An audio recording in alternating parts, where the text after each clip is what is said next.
Jesus Christ the Sovereign King Reigns TV iguha ikaze. twongeye kukwifuriza ikaze mu ishuri ryo guhinduka. Nk'uko bisanzwe uri kumwe na Letitia, tukaba tugiye kugira nanone ikiganiro. Reka n'ubundi dutangire twubahisha Imana yacu, ubwenge bwacu, umutima wacu n'imbaraga zacu zose. Mana yacu turagushimiye uko duhora tugushimira ko tugize, turagusaba kugira ngo duhe kugira ikiganiro cyiza kandi tugisoza amahoro. Wowe mpamvu yo kubaho kwacu kandi wowe dukesha byose, tugushimiye mu izina ry'Umwami wacu Yesu Kristo, amen. Uyu munsi nifuje kuganira nawe ku mpamvu ya gatatu yatumye mpitamo umuco w'Imana kurusha umuco karande navukiyemo. Umuco rero ni ikintu gikomeye ku buryo isi yose, ibihugu byose bifite umuco wabyo. Ururimi rwose rufite umuco warwo, igihugu cyose kigira umuco warwo. Umuco ni urukomatane rw'imyifatire, rw'imivugire, rw'imyitwarire, rw'imyemerere, rw'imibereho y'abantu, rugenga ubuzima bwabo. Ubirebye neza, ibyo twemera mu muco, ibyo twemeranya mu muco, iyo tubyemeranyaho, kabone naho byaba bidahuye n'ibyo Imana ishaka, biratugenga. Twebwe tubifata nk'umuco kandi twe tubifata nk'ibyo twemera ku buryo nta n'uwabasha kubituvuguruza. Icyo kibazo Umwami Yesu Kristo ubwo yakimenyesha Abisirayeli arababwira ati, mwafashe imigenzo imigenzo y'abasokuruza muyisimbuza amategeko y'Imana. Icyo cyari igihugu Imana yatoranyije kugira ngo itangire kumenyekanishirizamo izina ryayo, mu buryo bwateguraga ko hazavuka itorero ry'Imana hano mu isi. Itorero ni umuryango w'Imana hano mu isi.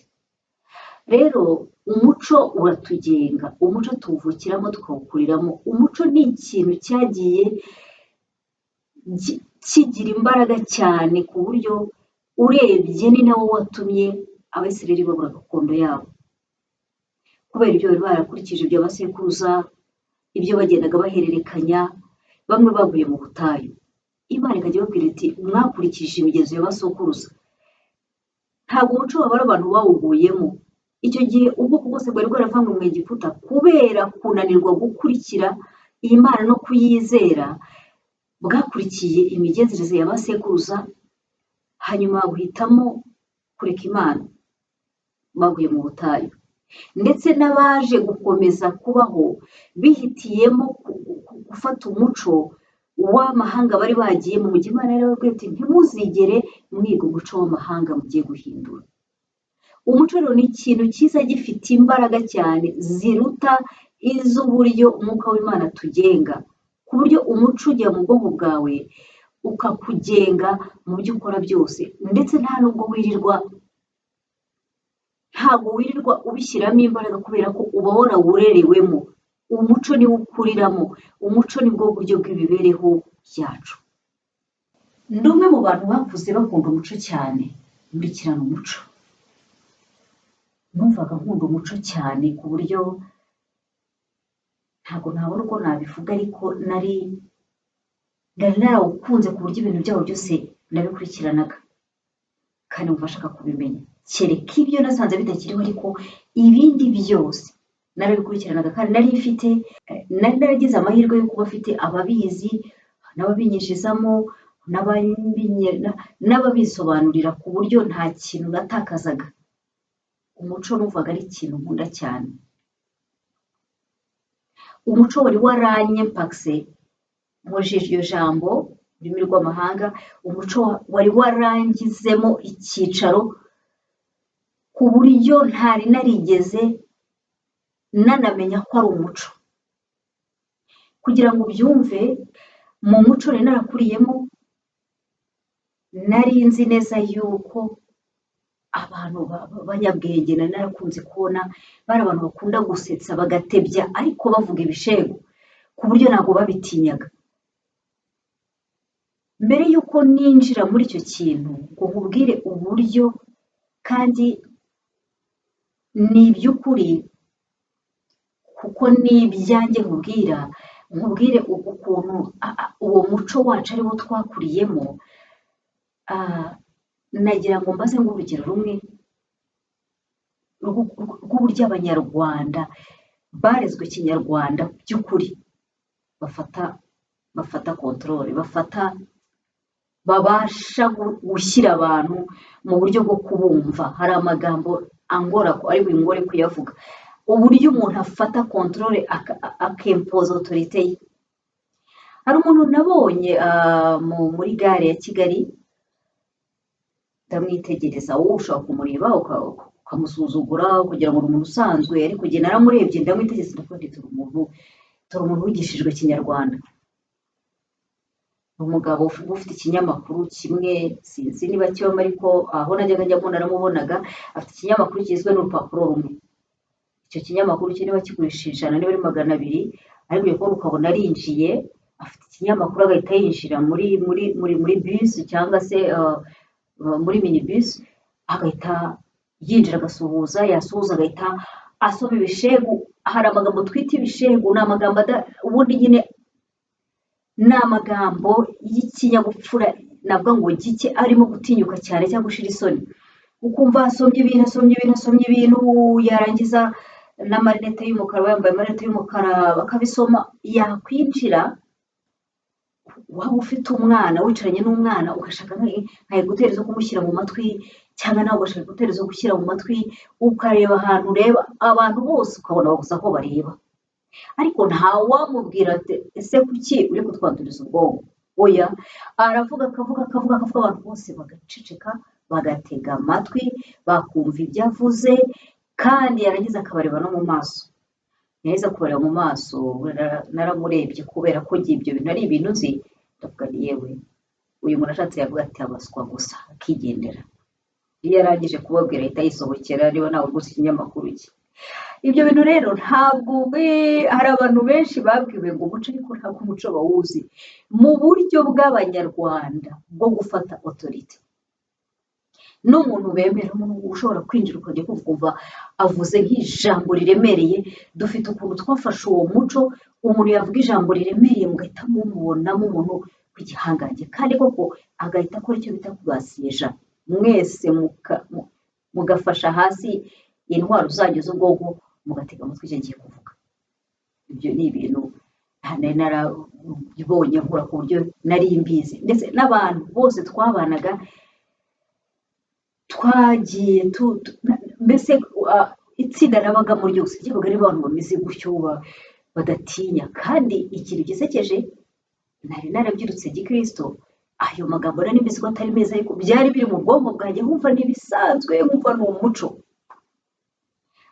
Nari nkubwiye rero ibintu bijyanye n'amagambo n'ururimi. Ubundi kera byari bisanzwe gutukana mu rugo, byari bisanzwe.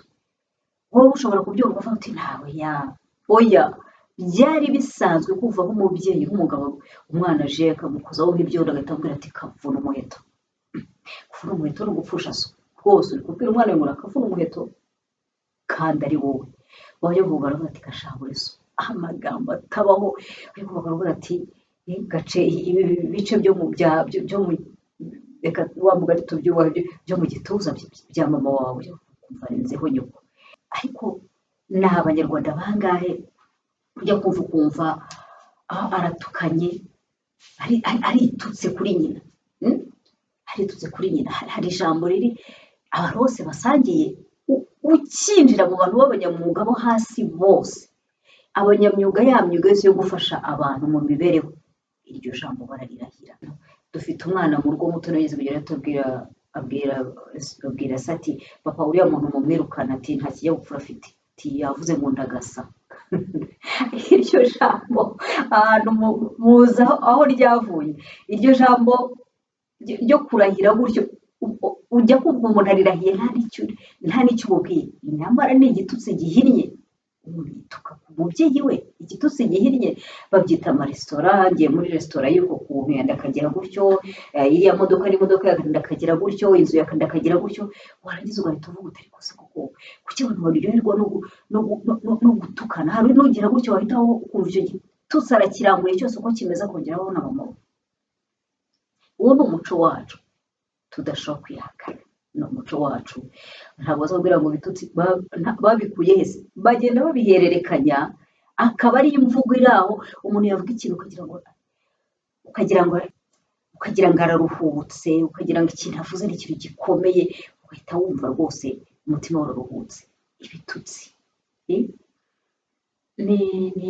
ni ibitutsi, ni amagambo yibera mu kinyarwanda cyo kuvuga ngo ndakakuroga, ndakakuroga, umuntu uraroga ntuzi nuko wari uti ndakakuroga, uko niko kuruturahira uti ndakakubura, ndakakwambura, mba nambuye mama. Ibintu nk'ibyo ngibyo wowe ushobora kuvuga ngo ntabwo, oya ngo ntabwo, uwo ni umuco wacu, twe turabizi ko ari umuco. Nakubwiye ko wanyempakise kugeza aho igihe umuntu nagombaga kuba ari umuntu mbona kuko nemeye, mpaye icyubahiro, hari umuntu ushobora kuba ashobora kuvuga ayo magambo, njye nkumva ni ibyo nyine, ni uko bimeze. Sinari nigeze menya ko ari uko bimeze kugeza igihe nahumukiye rwose bitinze cyane. Hanyuma ngira ngo harimo imyuga imwe muzi umuntu agira ati agatukunda ati wa masewe cyangwa akamutuka umwanda w'abantu, umuntu rwose wiyubashye ntatinye gusohora ijambo nk'iryo ngiryo mu kanwa ke. Ni umwuga, bakabihererekanya. Icyo gitutsi baba bazi ko ari igitutsi kibaho cyabo. Uwo abibwiye nawe agahita acuba, agahita aca bugufi, akumva abaye icyo kintu nyine. Ayo magambo ni amagambo yaba umuco wacu, uzayumva no iyo tuyavuga tuba twumva tumeze nk'abanezerewe. Hari ibyo numva avuga ngo ahantu bita izina, ukajya kumva abantu baravuze ngo bitumahe, bitumahe, ariko ntabwo bivuga bitumahe, bavuga mu ijambo nyaryo nyine ryabyo uko rimeze mu kinyarwanda.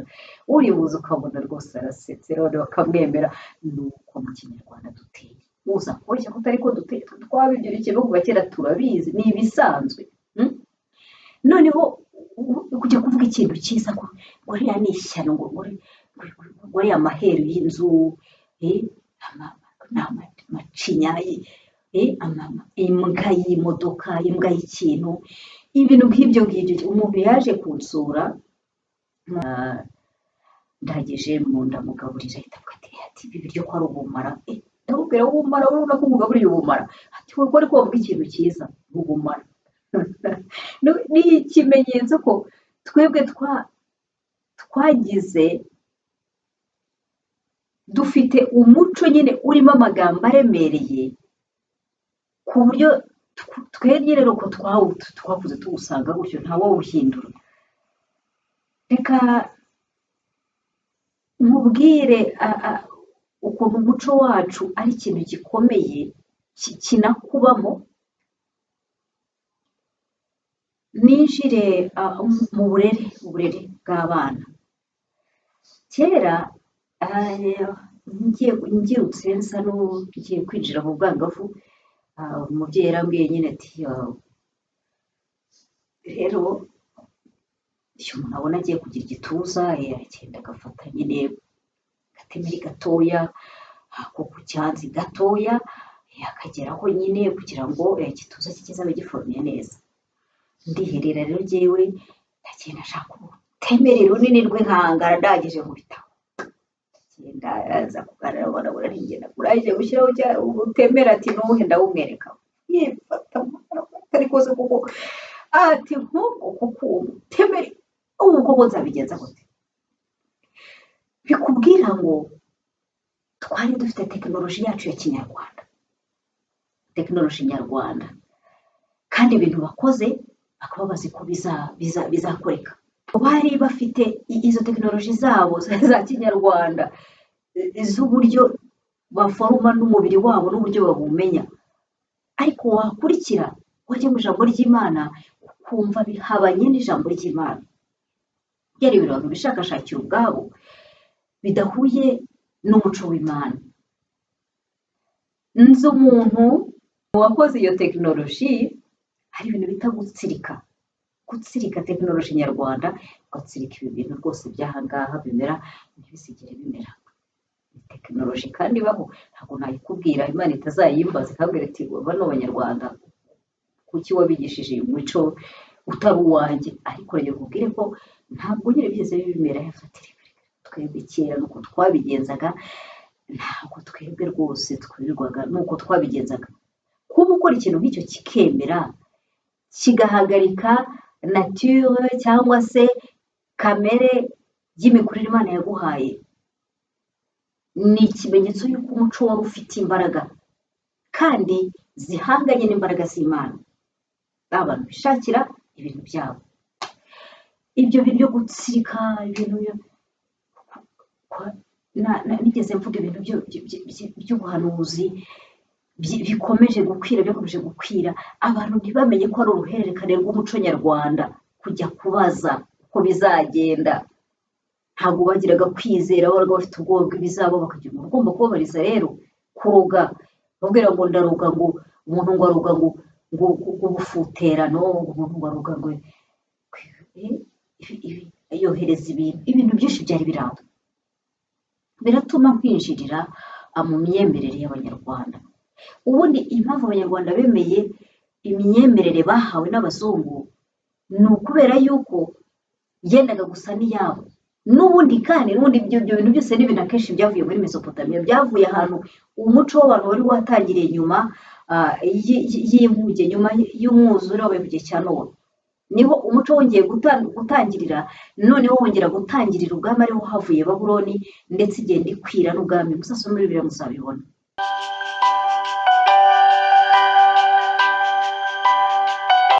Rero abanyarwanda nabo bari bafite imana zabo mu buryo bw'imyemerere, bwo ninjiyemo uburyo bw'iyobokamana. Nkubwira uburyo ki umuco wacu atari umuco uri usukuye ku buryo wawushingiraho imyemerere yawe. Abanyarwanda ntabwo batinya kubivuga, gutera inzuzi, kuraguza inkoko, gutanga imbuto, kuraguza impinga, kuraguza umutwe. Ibyo bintu byose baribwa bakanabyirata, bakumva ko ari ibintu bavanamo imbaraga. Kandi koko umuntu wakubeshya yuko ibyo bintu bidafite imbaraga yaba agushutse. Ntabwo ari ibintu byo mu Rwanda gusa, kuko ni umuco ku isi yose urahari. Ubundi hari imbaraga abantu ba kera bataramenya Imana, ndetse n'ubu biracyariho bisunga, abatubaha Imana, batahisemo kubaha Imana. Kuko kubaha Imana ni ibintu bigora, bigusaba kwizera, kandi ntabwo uba wizera uwo ureba. Aho rero baragenda bakaraguza, bakababwira ibyo bakora, bakajya guteza kubaza uko bizagenda, bakajya gushaka imbaraga. Uzakubeshya ko izo mbaraga zidahari azaba agushuka. Izo mbaraga zirahari. Bene izo mbaraga Bibiliya izita abo bantu, Bibiliya yatubwiye ngo ntabwo dukirana n'abafite umubiri. Niyo mpamvu umuntu nagukorera ikintu ari mugenzi wawe, uzavuga uti ntabwo ari we wagikoze. Ariko abantu bisunga izo mbaraga, Bibiliya izita ngo ni ibinyabubasha n'inganji. Nigeze mbakomozaho no ngo ni abamarayika bakomeye baremewe mu ijuru, bisanga bakomeye. Nabo bumva bagomba kugabana ubutegetsi, bumva nabo bagomba kwigenga, banga kwinjira mu butegetsi bw'Imana, bati twebwe tuzikorera. Imana rero kuko ari ingwaneza n'inyabuntu, ibarekera ahantu hamwe na hamwe kugira ngo ubyumve. No muri Bibiliya ibyo bintu birimo. Ni Bibiliya yavuze inkuru iyo Abayisiraheli bajyaga Yesu ataraza kwitambaho igitambo kugira ngo twebwe amaraso ye abamwizera ajya atwozeho ibyaha byacu. Abasirayeli bari bafite uburyo bwo gutamba, bari bafite umuryango watoranyijwemo, umuryango w'umutambyi Aroni ukabavamo abatambyi. Abo batambyi rero bari barahawe itegeko ko umuntu nakora icyaha atabigambiriye, kuko iyo wakoze icyaha wabigambiriye uba wiyemeje gusuzugura Imana burundu. Iyo wakoraga icyaha utabigambiriye wazanaga ihene ebyiri zitaramara umwaka. Ihene ni ikimenyetso, ubundi ni ikimenyetso gitandukanye n'intama. Cyari ikimenyetso ihene cyari ikimenyetso cy'ikibi. Rero ihene ngira ngo nyine bayizanaga itaramara umwaka, ngira ngo hari yabaga icyemewe, bayizana ngo bakayifata, bakayirambikaho ibiganza, tuvuge witwa Sebugondo, bakayirambikaho ibiganza bakayibwira bati we Sebugondo warishe, nyuma yo kwica rero dore icyaha cyawe, kubw'iyo mpamvu icyaha cyawe ugiye koherwa. Bagafata ihene imwe bakayica, bakayibikira, amaraso yayo bakayafata bakayatamba. Hari ubwoko bwinshi bw'ibitambo, ibitambo bikongorwa, ibitambo by'ubuhoro. Niyo myizerere Abisirayeli bari bakirimo mbere y'uko umwami Yesu Kristo aza. Hanyuma bagafata indi hene, ya yindi barambitseho ibiganza, bakayijyana bakayohera mu butayu, ngo ikajyayo, bakavuga ko yari igenewe Azazeli. Uwo yari umwe mu bamarayika, muri abo bamarayika bakomeye, ubwo yari afite aho ahurira ubutegetsi bw'ubutayu. Ubutayu ntabwo bwari bugenewe kubamo abantu, ariko ubwo ashobora kuba yari afite uburyo afite ubutegetsi aho hantu. Iyo hene barayoheraga ikagenda ikajyana ibyaha kure. Ubwo buryo bw'imyizerere bwamaraga igihe cy'umwaka, kuko buri mwaka ngo bahoraga batamba ibitambo, umutambyi akinjira ahera agatamba ibitambo. Igihe umwami wacu Yesu Kristo aje rero, waje akanavukiraho ibitambo bivukira, akavukira inyamaswa zivukira, kugira ngo yerekane, kugira ngo agendere mu byanditswe rwose ko yaraje kuba igitambo. Byavuyeho amaze kumena amaraso, aba ariyo maraso yonyine Imana yemera. Ubwo buryo bwo gufata ihene n'intama bakazishyiraho ibyaha by'abantu, bakazohera, izindi bagatanga amaraso yazo, buhita buhagarara. Ariko ntabwo bivuga yuko bitakiriho, ndetse no mu mico wacu byari biriho. Iyo ugiye ku mupfumu akagutuma ihene, akagutuma intama y'ibara rimwe, ni ukuvuga itariho umwanda, itariho ubwandu ubwo ari bwo bwose, idafite ubusembwa, ukagenda ukayizana, itungo ry'ibara rimwe, akakubwira ati yizane, tujye kumena amaraso yayo. Wowe ntabwo uba uzi ko nk'uko iyo hene bayoheraga ikaba ijyanye ibyaha byawe, yitwa nk'aho ari wowe, kuko Imana yari yaravuze ngo nukora icyaha gupfa kuzapfa. Ni ukuvuga ko icyo gihe waba ushushanywa nk'aho upfuye, ariko kuko Imana yari izi ko nupfa nyine biba birangiye, ikaba ikuretse. Yari yaremereye abana b'abantu gukoresha amatungo muri urwo rwego kugira ngo abe abahagarariye, kugeza aho umwami Yesu Kristo yaziye agatanga igitambo cyuzuye we ubwe. Imana ikamuremera umubiri kugira ngo amene amaraso ye, umuntu bityo aba arapfuye. Rero mpamvu iyo tumwizera, dupfana nawe, akazukira muri twe, akaduha ubuzima. Ubwo rero iyo ugiye ku mupfumu akakubwira ati, cyangwa se undi munyabubasha wo mu bwami bw'umwijima, bo ni abantu bahagarariye ubutware bw'umwijima, akakubwira ngo uzane iryo tungo, wowe ntabwo umenya yuko iryo tungo rihagarariye, navuga ngo mu maraso yaryo ushyizemo, ushushanyijemo amaraso y'abantu bawe bose. Ni ukuvuga ngo niba akubwira ahita akubaza amazina y'umuryango, ahita akubaza abantu ufiteho ububasha. Bene abo bantu, nk'uko nabikubwiye ngo ibintu by'umwuka bibanziriza iby'umubiri, agira gutya agahita amena amaraso, akaba yemeye yuko, ukawemeje ko amaraso, ni ukuvuga ngo ubugingo, ibyo bita ngo ni ukugurisha ubugingo. Ujya wumva abantu benshi bagurisha ubugingo kugira ngo babone ibi n'ibi.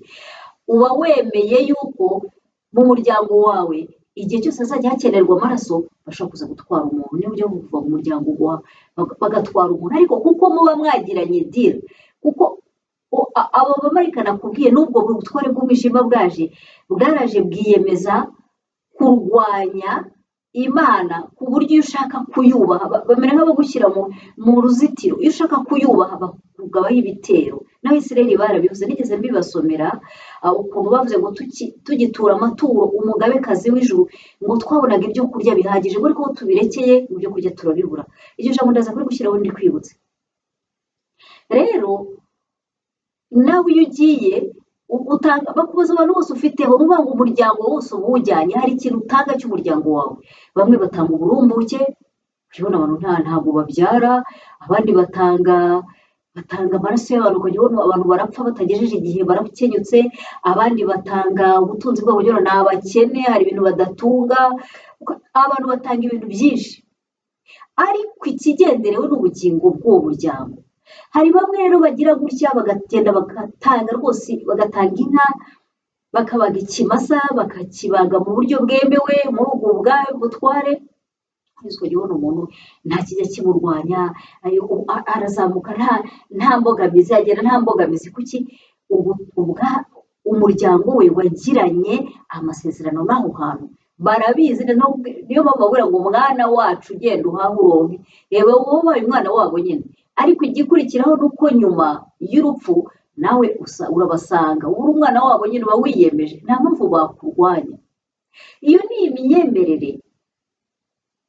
ni imyemerere twari dufite mu muco wacu wa kinyarwanda, si twe gusa. Nagira ngo nkubwire ko muri Israel ubwaho ahantu bubahaga Imana, umuryango rero uhamagariwe kubaha Imana, iyo myemerere bari bayifite. Umwami wa mbere wa Israel witwaga Sawuli yagiye gushikisha umuntu uzakubeshya yuko imbaraga z'urupfu zitabaho, azaba akubeshye. Ubwami bw'urupfu bubaho, mu bwami bw'umwijima babwita kingdom of the grave, bayita le royaume de la tombe. Ni ukuvuga rero ngo aho hantu habayo hafite ububasha bubayo.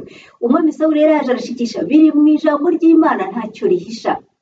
Amaze gushikisha bamuzurira umuhanuzi witwaga Samweli kugira ngo aze kumubwira, kuko Imana yari yamuretse, aramubwira ati ejo uzansanga wasuzuguye Imana, ejo uzapfa n'abana bawe bose. Umuntu uzakubeshya ko ubwo butware butabaho azaba akubeshye. Ubutware bubaho. Nakubwiye, bakubwiye ngo zana itungo uribage, uraribaga. Iyo uribaze abakurikiraho mu buryo bw'umwuka bushushanyije, uba warangije gutamba abo bagusabye. Iyo birangiye nabo batangira kugenda bagenda, kuko iby'umwuka bibanziriza iby'umubiri. Ugomba kubisobanukirwa ibyo ari byo. Birangira igihe, kuko nk'uko nakubwiye, amaraso nicyo kiguzi mu bwami bw'umwijima no mu butware bwawo. Iyo rero birangiye nawe ujyamo, ntabwo bakureka.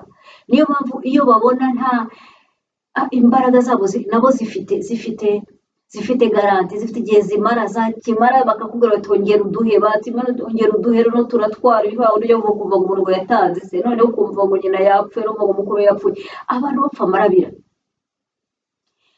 Nguko uko ubwami bw'umwijima bukora uburyo bw'imyemerere.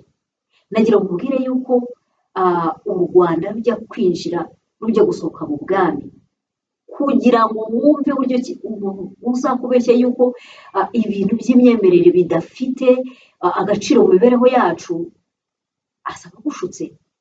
Abanyarwanda bari bafite imana zabo, bari ubwoko bukomeye, bakagira imana zabo. Hanyuma babandwaga ryangombe.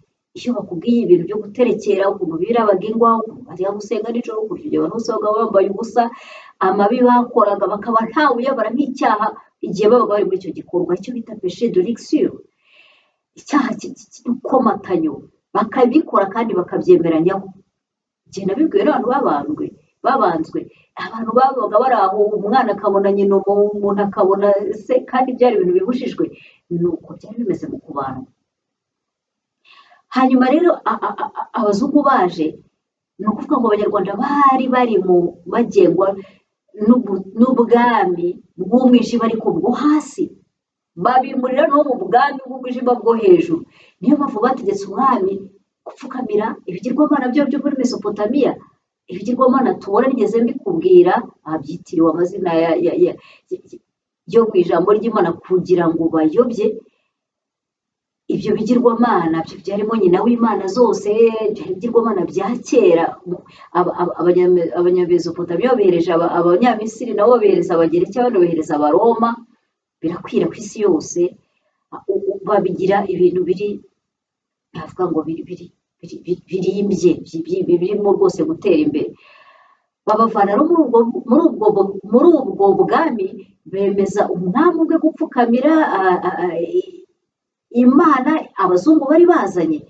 Abanyarwanda bagumye babibabaza, bakajya bavuga bati badutesheje ibintu byacu, bakajya gusenga, ubundi bavayo bakajya no mu byabo, kandi ntibinyurane rwose, bakaguma byose babikora. Ariko iyo niyo ari imyemerere y'Abanyarwanda batubyaye, abasogokuruza n'abababyaye bose, ni uko bari.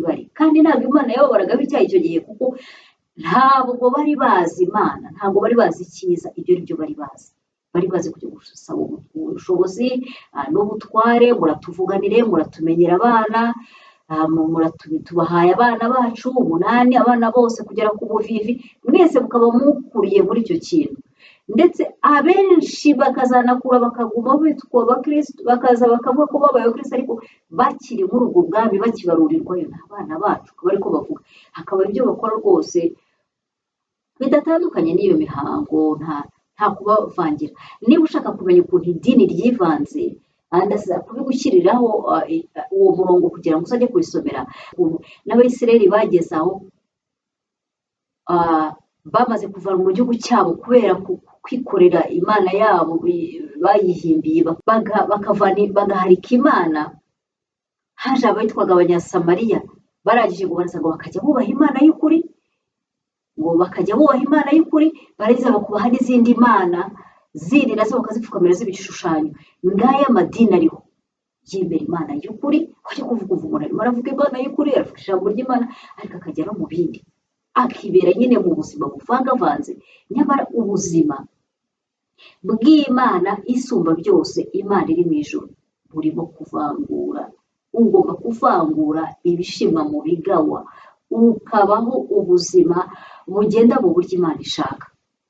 Nagira ngo nkubwire ko natangaye byo bw'imyemerere. Hari izina nubahaga cyane, izina Nyagasani. Nararikundaga, kumva ni izina rituma nca bugufi. Nyagasani, ibintu byose ni Nyagasani. Reka rero umunsi umwe nzagende ntangire nibaze, numva ibibazo bitangiye kuzamo. Ariko kuki abantu bavuga ngo ibitindigasani bihuriye he? Kuki bavuga ibitindigasani? Ese ibitindigasani byahurira he na Nyagasani? Kuki ibyo bintu byaba bibi cyane, ibintu bitabaho? Wajya kumva baravuze ngo niba ngo Nyagasani, numva ni ibintu bitabaho. Ntangira gushakisha, ngiye gusanga Nyagasani ntabwo ari Imana ntabwo ari izina ry'Imana isumba byose. Ubona ngiye kubwira ko umwami Yesu amaze kuzuka yashyizeho umurongo mushya duhamagariraho. Abisirayeli bitaga Imana yabo Imana isumba byose, imwe. Narakubwiye ikintu kiyitandukanya n'izindi zose, n'ibindi bintu byose byitwa Imana, kabone nubwo ari ibiremwa by'isi, Imana irabyihorera. Ikibitandukanya nayo nuko yo ari Imana yera, irakiranuka. Ibintu byo byose birangwa no kwera. Niyo mpamvu iyo uje irakubwira ati ibyanduye urabisiga, nguhe kwera kwanjye, nguhe gukiranuka kwa Yesu. Iyo utagendera mu kwera, ugahora wibera mu buzima busanzwe umeze nyine nk'aba Abanyasamariya. Hanyuma rero nza gukomeza gushakisha Nyagasani, nzakugwa ku ishusho y'umuntu wari ufite amababa abiri gutya, wicaye ahantu.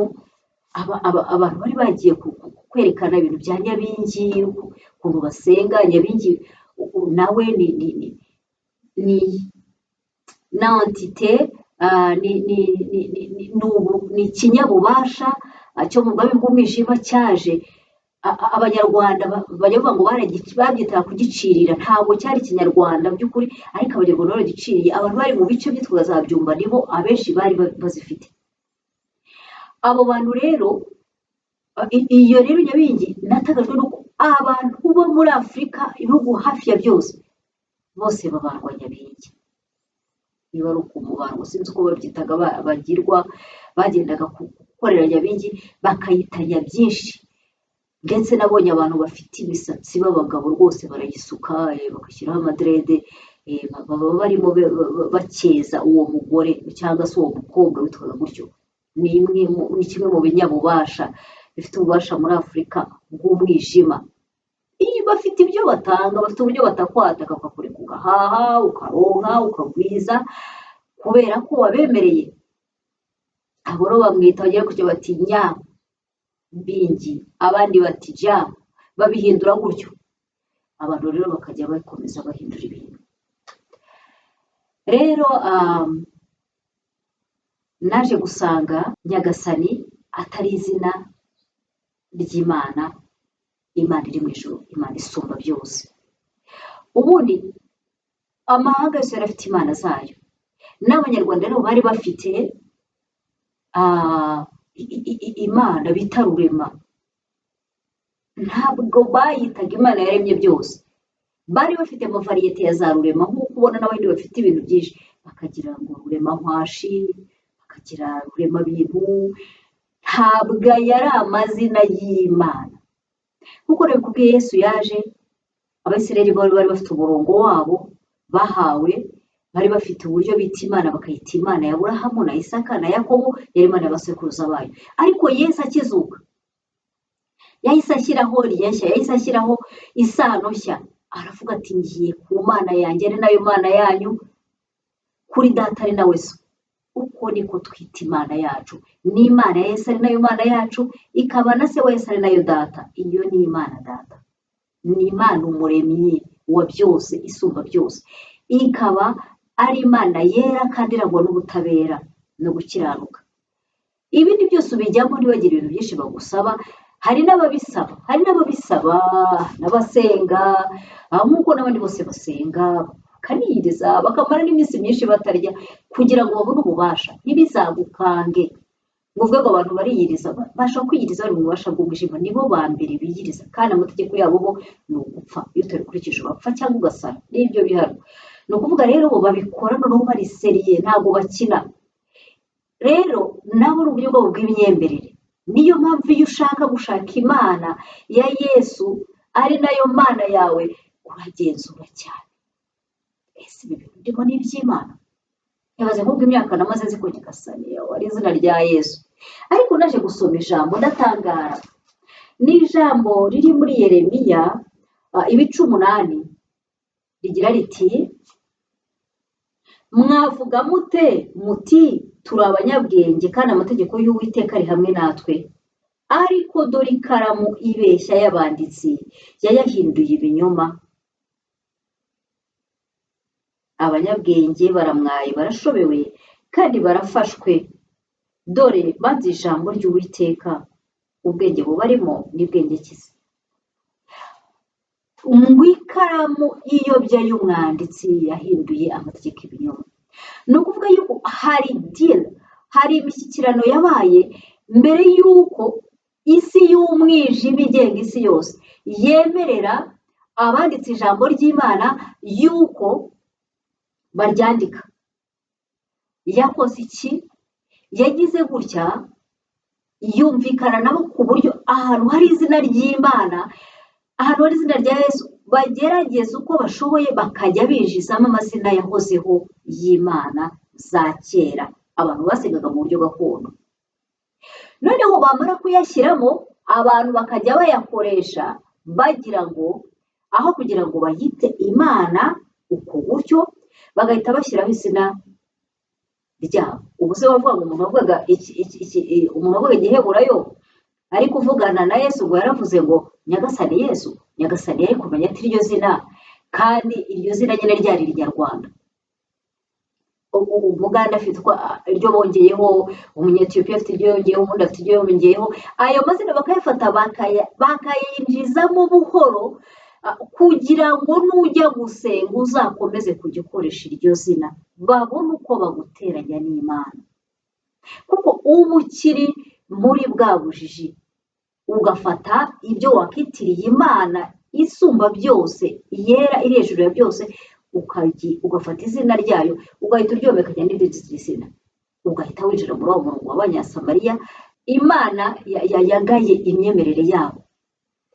Rero nagira ngo nkubwire ko hari byinshi byinjijwe mu myemerere bivuye mu muco, byinjira mu myemerere yacu, tubifata nk'aho ari ukuri. Bigusaba kumurikirwa na Yesu, ngo ni we mucyo umurikira buri muntu wese uje mu isi, kugira ngo usobanukirwe ko ibyo bintu byajemo kuyobya kw'ikaramu y'umwanditsi, nk'uko ijambo ry'Imana ribifuza. Rero nagira ngo nkubwire ko umuco wacu, uburyo bwawo bwo bw'imyemerere, bwari uburyo butandukanye n'uburyo Imana idusaba kuyizera no kwemera. Idusaba kureka iyo myizerere y'ibindi bintu byose kuko irabizi ko atari Imana by'ukuri, ndetse ijambo ry'Imana rivuga yuko ibyo bintu byose byafashe umwanya wo kwitwa Imana ari ibiremwa. Rero ntabwo itwemerera kwizera ibiremwa bigenzi byacu, nabyo ni ibiremwa. Imana ishaka ko tuyizera yonyine kuko niyo yaturemye kandi ubuzima bwacu n'ubugingo bwacu buturuka muri yo. Nk'uko ukuntu rero naje gusanga imyizerere yacu itarimo ihabanye n'uburyo bwo kubaha Imana buzatuma tugira ubugingo bw'iteka. Reka mvuge ku kindi kintu, ikintu cyitwa gusabana n'abapfuye, abo twita abakurambere. Ni ibintu abantu bose bakoraga, ndetse na population nyinshi z'abirabura zigikora, ndetse n'iz'abazungu, gusabana n'abapfuye. Mujya mwumva iminsi mikuru nka Halloween, ni iminsi burya gusabana n'abapfuye. Ntabwo abantu bareka abantu babo, ariko ntabwo bihuye n'imigenzereze y'Imana.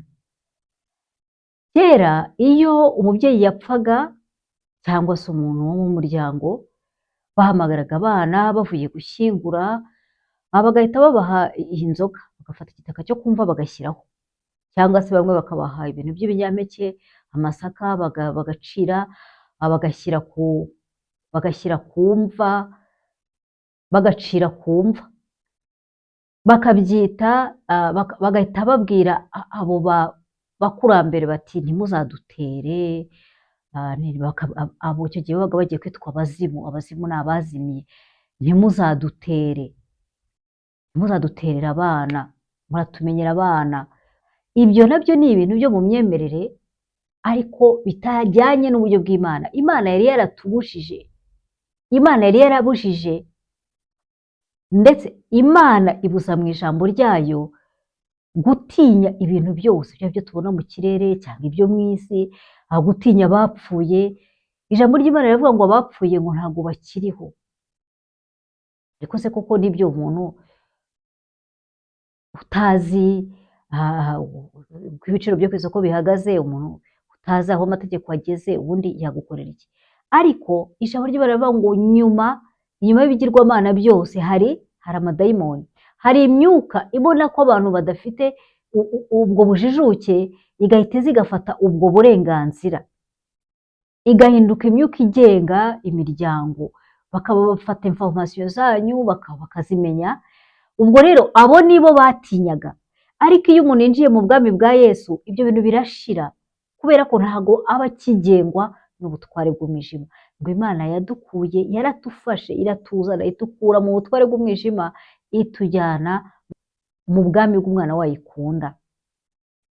Niyo mpamvu rero nicyo cyari kigize imigenzo yacu n'imyemerere yacu, ntabwo kijyanye no kubaha Imana. Ugiye mu muco wasanga ari ubuzima bwacu bwose. Ubwo bwari uburyo bw'Abanyarwanda bwo gusabana n'abapfuye. Bagira gutya bakababagira imfizi, bakagira aho bayitereka, bakagira uburyo basabana n'imyuka, bakagira indaro mu rugo, bakagira ahantu bajya gutereka ibiryo, bakagira uko baha abakurambere, ubundi barya bakajya gutya banywa bakamena hasi, cyangwa bagashyira hasi bati abakurambere barasangiye. Ibintu nk'ibyo Imana yabuzaga byari bigamije gufasha, byari bigamije gusabanisha imiryango n'ubwami bw'urupfu. Ibyo nabyo ntabwo bijyanye n'iby'Imana yemera, nubwo tubyemera, ariko ijambo ry'Imana rero ritubuza. Umuntu wese ushaka ubugingo bw'iteka akomeza gutekereza kuri iyo myitwarire. Reka noneho ninjire mu bintu bijyanye n'imishyikirano, imishyikirano hagati y'abagabo n'abagore, cyangwa abahungu n'abakobwa. Ijambo ry'Imana rirakomeza, hageze aho hatangwa amategeko y'abantu umuntu atagomba gushakana nabo. Ariko wasangaga mu muco wacu ukazanura ibintu byo gutizanya ingo, byari ibintu bibaho, abantu banywanye, abantu badashobora kugira icyo bimana. ibintu by'imiryango, umugore w'umuryango, ibintu byari biri aho ngaho by'umuco, ubona ko utakwita ko ari byiza kandi kuko bihabanye n'umuco w'Imana, icyo yo yita umuco wayo. Hanyuma kugira ngo wumve imbaraga byari bifite, kugeza uyu munsi hari amagambo amwe ntabwo tugikoresha. Amagambo jya mu bukwe, kumva umusaza ahamagaye undi ati reka ngo agashinguracumu. Agashinguracumu ni ijambo ryitwa ko ari ryiza, harya inzoga isezerera abantu, ariko ntabwo ariko yari imeze. Ni inzoga yari ifite isano n'ubusambanyi bwakorwaga mu miryango, gushingwa umuntu akayiha undi agashingura icumu nyine akagenda. Ariko ni ijambo rikoreshwa mu bukwe bwose, abantu bose rwose reka ngo agashinguracumu. Ibyo ni ibimenyetso bimwe nguhaye ngira ngo nkubwire yuko umuco atari ikintu nacyo gitunganye cyane ku buryo wavuga yuko wagishingiraho imyemerere yawe. Umwami umwe warushije wiswe umunyabwenge cyane, umwami Salomoni yaravuze ngo isazi imwe ngo inutsa amavuta. Isazi imwe ishobora kurutsa amavuta ukayamena. Amavuta ni ikintu cyiza, ariko isazi yinjiye bigapfiramo yatuma amavuta agaga agapfa. Rero natwe ibyo twitaga umuco wacu mwiza byari bifite ibintu byinshi byinjiyemo bituma ibibi byivanga n'ibyiza, ku buryo tutari tunafite uburyo twawuhindura wose kugira ngo wose uhinduke. Niyo mpamvu rero nahisemo umuco w'Imana. Byaravugaga ati muzahitemo umuco wanjye. Imana ifite umuco wayo, iyo uwushaka urawiga ukawumenya, mu ijambo ryayo urimo, genda iwuvuga ntabwo iwuhisha. Nayo ifite umuco wayo n'ibintu byayo yemera n'umuco wayo. Rero ibyo byatumye mbere kubireba nk'uko naherekanye mbikubwira, amagambo twavugaga, amagambo tuvuga, aho uburyo twisobanura, uburyo dufata otorite, uburyo tuganira hagati yacu. Ijambo ry'Imana riravuga ngo abakunda ururimi ngo bazahazwa narwo. Ni ukuvuga ko ururimi ari ikintu gikomeye cyane. Wagombye kuvuga ukiga kuvuga ijambo ryiza, wagombye kuvuga ukiga kuvuga ukuri, kuko icyo uvuze kigisohoka mu kanwa kibaho, byanze bikunze kibaho. Iyo nta mbaraga zigitangire guke kubaho, kuko Imana yaguhumekeyemo umwuka wayo kugira ngo nawe mu by'ukuri uri igice cyayo. Wakagombye rero kuba ubyubaha, nawe ukavuga ijambo ryiza kugira ngo ibyo uvuze byose bibe byiza. Niyo mpamvu rero, iyo mpamvu ya gatatu rero, niyo mpamvu ngusobanurira ngira ngo nkubwire impamvu twaretse gakondo yacu yo mu isi tugahitamo gakondo yacu yo mu ijuru. Ndetse nta rugo ijambo ry'Imana rivuga ko ijuru n'isi bizashira. Ubundi ijuru ni ahantu nyine Imana iba, ariko Imana ubwayo ni iwacu. Imana twe twaturutse mu Mana, niyo yadutekereje, igitekerezo cyacu gikurira muri yo, irangije iraduhamagara ngo tubeho, ituremera umubiri mu nda za ba mama. Iyo ijambo ry'Imana rivuga ngo wandemeye hasi hasi ahantu mu ibanga, aho hantu ni mu nda za ba mama, ituremera imibiri, irangije iduhumekerayo umwuka wayo kugira ngo tubeho. Uwo mwuka yahumetse ni cya gitekerezo yavugaga ati uyu naramutekereje azazaba uyu, ndetse muhaye n'umwuka wanjye ububasha bwo kuzagira atya. Niyo mpamvu iyo umenya Imana uyisanga ukayibwira uti icyo wandemeye ni kimwe gikore. Twarekeye gakondo yacu yo mu isi rero, twari tuyifite kugira ngo dushake gakondo itazashira y'Imana, kugira ngo tugane Imana. Ibyo byose twari tubizi, ibyo byose twarabikundaga, byose twabibagamo tukabiryoherwa, ariko twabirekeye kugira ngo duhabwe gakondo itazashira, gakondo y'Imana yacu. Nawe ndakwifuriza kugira ngo utere intambwe, ugerageze kwitegereza imibereho yawe, nubona utsindwa utabaza Imana. Imana yiteguye kukwakira kandi nta muntu n'umwe ukeneye ngo ajye hagati yawe nayo, oya, uzapfukama amahoro uyibwira uti Mana ndaje, ndumva ntsindwa n'imibereho yanjye, ndashaka gakondo itazashira. Ntabwo dukumbura gakondo yo mu isi. Ijambo ry'Imana rivuga ngo iyo tuyikumbura tuba twarabonye uburyo bwo gusubirayo, oya, twahisemo umuco w'Imana kuko twasanze ari umuco urimo gukiranuka, umuco urimo amahoro, umuco urimo kuvuga neza, umuco urimo kumenya agaciro kacu, wo kumenya ko ijambo tuvuze ryose rifite umumaro, tugomba kuvuga ijambo rifite umumaro, umuco urimo imyitwarire myiza, umuco urimo kuvangura ibishimwa mu bigawa tugakora ibyiza. Reka nsoza mvuge ku kintu cyitwa kunywana twari dufite abanyarwanda. Ubundi umuntu yanywanaga bazanaga ubutamyi, cyangwa se reka tubigereranye n'urwembe rw'ubu, bagakata umuntu akanywa amaraso y'undi akayarigata, bakaba banyweye amaraso y'undi. Ubundi ijambo ry'Imana rivuga ko ubundi babaga babaye nk'aho ari ubugingo bumwe. Uwo ni umugenzo utandukanye n'imico y'Imana. Ivuga ngo amaraso ni ikintu cyanduza. Umuntu yagombaga kubaha amaraso ya mugenzi we, ariko twebwe si ibyo gusa, twanywaga n'ibiremve, bakarasa inka bakaresa amaraso, bafite ukuntu bayimurishaga, abantu bakajya bakataho bakarya, akabatera ubuzima. Kurya amaraso ni ikintu kibujijwe mu ijambo ry'Imana, ariko twebwe twarabifashe tubifata nk'aho ari ibintu bizima, ariko ntabwo ari ibintu, ariko twebwe byari biri mu muco wacu.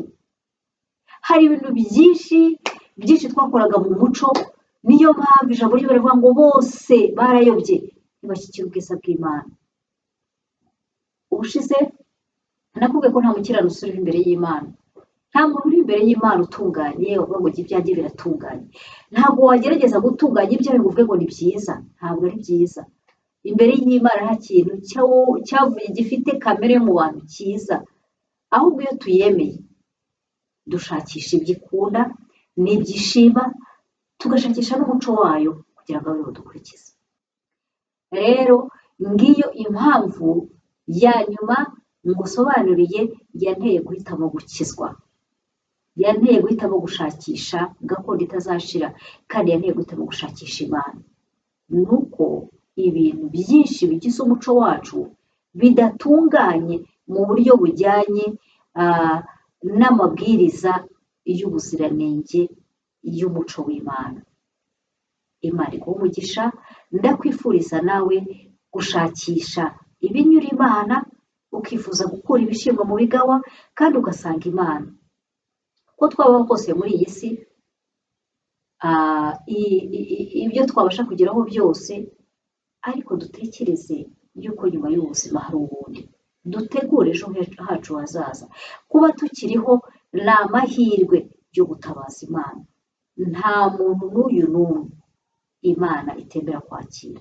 Ibyo waba warakoze byose Imana yemera kukwakira, kuko hari umwana wayo, umwami wacu Yesu Kristo, wiyemeje kumena amaraso ye, arasaba mu isi yambara umubiri amena amaraso ye. Ukimwizera, ukimutabaza, umuntu wese uzambaza izina rya Yesu azakizwa.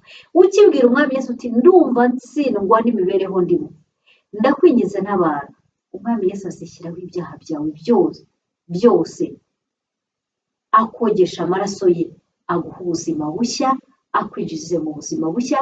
Imana itangira umurimo wo kugukura mu butware bw'umwijima, ikujyane mu bwami bw'umwana wayo ikunda, ubwami bwo kugufasha kwitegura ubwami bw'Imana. Mbifurije umugisha, naho ubutaha Imana ibahe umugisha.